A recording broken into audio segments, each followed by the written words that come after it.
बस वपी साहब ज़रा इस पर कमेंट कीजिएगा कि जो मलिक साहब का जो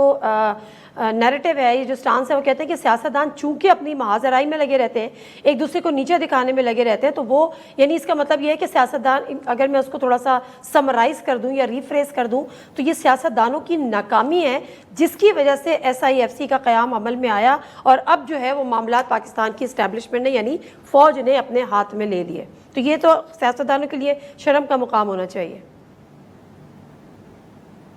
With all due respect to Malik साहब and to you as well,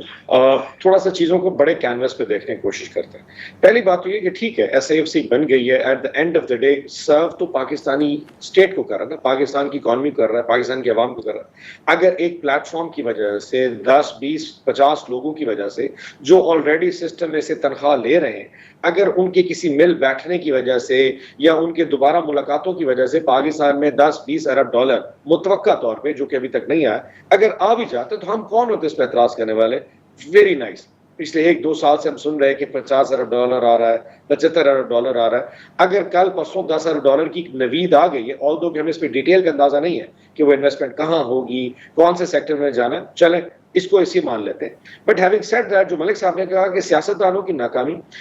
आप ये समझते हैं कि क्या अगर सियासतदान इस पे नाकाम हुए तो सियासतदानों को फिर नाकाम किसने किया? अगर आप 2-2, 3-3 साल बाद हुकूमतें खत्म करके नई हुकूमतें लाएंगे तो फिर कौन एतबार करेगा? तो फिर eight the end of the China भी कहेगा जी फिर ऐसा करें, आप chief of the army staff को भेज दें, सऊदी अरब भी उनसे बात करेगा, दुबई और UAE भी उनसे बात करेगा। जब हुकूमतें 3 साल के तसलसल से 2.5 साल बाद अचानक जस्ट बिकॉज कोई चाहता है कि इनको बरकरार नहीं रहना चाहिए, अब जैसे जब अब हमारी हुकूमत की बात कर लें, अगर जनरल बाजवा ने विद इन 6 मंथ्स से डिसीजन कर लिया था और उसने ख्वाजा आसिफ साहब को मार्च 2019 में बुला के कह दिया था कि मेरा दिल है कि आप इसको फारिग कर दिया जाए, अगर ये माइंडसेट होगा तो फिर पॉलिटिकल हुकूमतों पे एतबार कौन करेगा? और ये मेरी बात नहीं है, ये इमरान खान साहब, ये PTI नहीं है, that goes for Noon League, this goes for Peoples Party, कि अगर सियासतदान 2-2, 2.5 साल के टर्म के लिए आएंगे, nobody wants to work with them. Yes, जो चीज मुतवक्का कायम है वो ऑटोमेटिकली ऑब्वियसली वही लोग, एस्टैब्लिशमेंट है, वो फिर उनसे बात कर लेते हैं। लेकिन सवाल तो आपने अपने जवाब, मेरा जवाब से पहले सवाल तो आपने डाल दिया।